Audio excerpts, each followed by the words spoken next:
వంగలపూడి అనిత గారు ఈ రాష్ట్రానికి దళిత మహిళా హోంమంత్రి, ఒక హోంమంత్రి.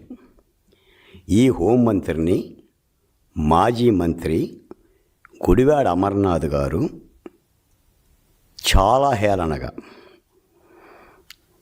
చాలా క్యారెక్టరైజేషన్ చేస్తూ ఎండలో నిలబడితే కేజీ మేకప్ కరిగిపోతుంది.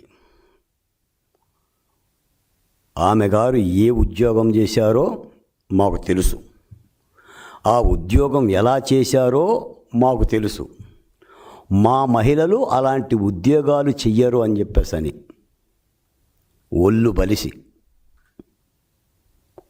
ఒంట్లో కొవ్వెక్కువై, నేను ఈ మాట అనకూడదు, ఎందుకంటే సోషల్ వెల్ఫేర్ బోర్డు చైర్మన్గా ఒళ్ళు బలిసిన మాట యథార్థమే అయినా, ఒంట్లో కొవ్వున్న మాట యథార్థమే అయినా, నాలుక తాటిమట్టగా మారిన మాట యథార్థమే అయినా, ఆయన గుడ్డు మంత్రి అయినా కోడిగుడ్డు మంత్రి అయినా నేను బాధ్యతగా ఉన్నాను కాబట్టి, అది కూడా చంద్రబాబు నాయుడు గారి ప్రభుత్వంలో ఉన్నాను కాబట్టి నా నోట మాట రాటలా. అంత దుర్మార్గంగా మాట్లాడాడు. ఈ రోజున ఒక మహిళా హోంమంత్రి, ఒక దళిత మంత్రి, ఏమయ్యా అమర్నాథ్, చదువుకున్నావా సంకనాకావా? నువ్వు మాజీ మంత్రికి ఎలా చేశావు? జగన్మోహన్ రెడ్డి గారిని ఎలా పక్కన ఉన్నావు? ఈ దేశంలో 1989 షెడ్యూల్ తెగల అత్యాచారాల నిరోధక చట్టం గురించి నీకు తెలుసా? ఎస్సీ ఎస్టీలపై జరుగుతున్న వివక్షతను, వేధింపులను అరికట్టడానికి భారత ప్రభుత్వం షెడ్యూల్ కులాల అట్రాసిటీ యాక్ట్ని తెచ్చింది. అందులో ప్రధానమైన అంశం ఈ చట్టం కింద కులం పేరుతో దూషించటం లేదా పబ్లిక్గా అవమానించటం. అమర్నాథ్, దళిత మహిళలని, బాధ్యత గల పదవుల్లో ఉండవాలని పబ్లిక్గా అవమానించడం కూడా సెక్షన్ 3 కింద వస్తుంది. తెలుసా? నీ మీద ఎందుకు కేసు కట్టకూడదు? నేను 12వ తారీఖున మాట్లాడితే 14వ తారీఖున వరకు మౌనంగా ఉండి తెలుగుదేశం పార్టీ రాజకీయం చేస్తుందని అంటావా? నువ్వు చెప్పాల్సిన మాటలు అవే. ఏం తెలుసు నీకు? హోంమంత్రి గారి గురించి ఏం తెలుసు? ఏ పనులు చేయరు మీ మహిళలు. నువ్వు కాపు అని నీకు ఒక మొదలు కాపు కాస్తాడా? పేర్ని నాని గారు అంటాం. ఏం పీకుతారు? రోమాల మీద వెంట్రుకలు పీకుతారని అంటావా? పేర్ని నాని 10 కేసులు పెడతారా? 20 కేసులు పెడతారా? పోలీస్ స్టేషన్ చుట్టూ తిప్పుతారా? దేశ నాయకుడు అవుతాడని మాట్లాడతారా? ఇదా మీరు రాజకీయాల్లో నేర్చుకున్న విద్య? అమర్నాథ్, 2004 ముందు నీ పరిస్థితి ఏంటి? గాజువాక ప్రాంతంలో నువ్వు తెలుగుదేశం పార్టీ కార్పొరేటర్గా పోటీ చేయలేదా? మీ అమ్మగారు 2004లో నాగమణి గారు తెలుగుదేశం పార్టీ ఎమ్మెల్యేగా పోటీ చేయలేదా? మీ నాన్నగారు కాంగ్రెస్ పార్టీ మంత్రిగా పనిచేశారు. నువ్వు 2019లో తొలిసారిగా అనకాపల్లిలో ఎమ్మెల్యేగా పోటీ చేశావు. కేవలం 5,000 ఓట్లతో గెలిచావు నువ్వు. After all 5,000. జనసేన అభ్యర్థి పోటీ చేస్తే 12,400 ఓట్లు ఆయనకు వస్తే నీకు గెలిపొచ్చింది. జనసేన అభ్యర్థి పోటీ చేయకపోతే అనకాపల్లిలో ఆ రోజున సీటు సితారే, నీ సీటు అప్పుడే జరిగిపోయేది. ఒక్కసారి ఎమ్మెల్యే అయితే నిన్ను తీసుకెళ్ళిపోయి ఈయన మంత్రి చేశాడు జగన్మోహన్ రెడ్డి.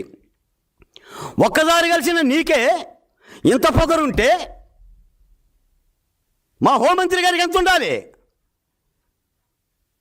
తెలుగుదేశం పార్టీలో పౌరుషం కలిగిన వీరనారిలా పనిచేస్తున్న మహిళా నాయకురాలకి ఎంత ఉండాలి? ఏంటి నీది? నీ నియోజకవర్గానికి వర్గబెట్టింది నువ్వేంటి? ఈ రాష్ట్రానికి నువ్వు చేసిందేంటి? నువ్వు దావోస్ వెళ్ళమంటేనే సరిసరిగా ఉంది, మేము ఎట్లుంటాం అక్కడ అన్నావు. ఏం సరిసరిగా ఉంది? ఏముంది సరిసరిగా? నువ్వే మాట్లాడతావా? మేము మాట్లాడతాం, మేము అంటాం దళితుల్ని, ఏం బిక్కుంటానంటారా?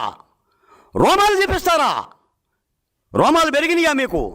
ఏం మాజీ ముఖ్యమంత్రి జగన్మోహన్ రెడ్డి గారు, నీ వైసీపీ ఎమ్మెల్సీ ఒకడేమో హత్య చేస్తాడు, డోర్ డెలివరీ చేస్తాడు. ఈ మాజీ మంత్రి ఏమో హోంమంత్రినే సాక్షాత్తు వ్యక్తిత్వ హననం చేస్తాడు. ఇదే నా నేర్పింది. నాటి 5 ఏళ్లలో మీ పరిపాలనలో ఎంతమంది మహిళలను అన్నం చేశారు, ఎన్ని ఆత్మహత్యలు జరిగినాయి. మా అమ్మగారిని అంటున్నారు, మా ఆవిడ గారిని అంటున్నారు. వామో వాయో నరిశారు కదా, మీరు కదా ప్రవేశపెట్టింది ఇది. ఆఖరికి సోషల్ మీడియాలో రాజకీయాల్లోకి వచ్చిన మహిళలను కానీ ఈ శీలహనన జరగకూడదు, వ్యక్తిత్వహనన జరగకూడదని లోకేష్ గారు తన పార్టీ కార్యకర్తని జగన్మోహన్ రెడ్డి గారి భార్య భారతిరెడ్డి గారిని అన్నారని కష్టపడి పనిచేసిన కిరణ్ అనే కార్యకర్తని కేసు పెట్టి జైలుకు పంపించి శిక్షించి ఓ కొత్త సాంప్రదాయాన్ని ప్రవేశపెట్టాడు. అయినా సరే మీ ఆగడాలా, మీ నోటికి అద్దు లేదు, అదుపు లేదు, ఆపేవాడు లేడు. 29లో మేము అధికారంలోకి వస్తాం. నిన్న మొన్న కూడా అంటున్నారు జగన్మోహన్ రెడ్డి గారు, మీరు ఇత్తే సెట్ అవుతుంది. రేపు మేము అధికారంలోకి రాగానే మా కార్యకర్తలు ఏం చేస్తారో నాకు తెలియదు. అప్పుడు నేను ఆపలేను.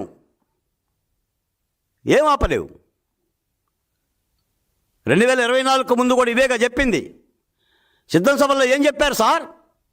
చొక్కాలు పైకెత్తండి, లుంగీలు పైకెత్తండి. ఇదే కదా నా ఎస్సీ, నా ఎస్టీ, నా బీసీ, నా మైనార్టీ అంటే ఇదేనా? ఒక హోంమంత్రిని అవమానపరుస్తారా? హత్య కేసులో అరెస్ట్ అయ్యి, డోర్ డెలివరీ కేసులో 2వ సారి అరెస్ట్ అయ్యి, సాక్ష్యాధారాలతో పట్టుబడ్డా ఆ ఎమ్మెల్సీ అనంతబాబు యొక్క ఎమ్మెల్సీ పదవి తీయమంటే నీకు చేతులు రావు.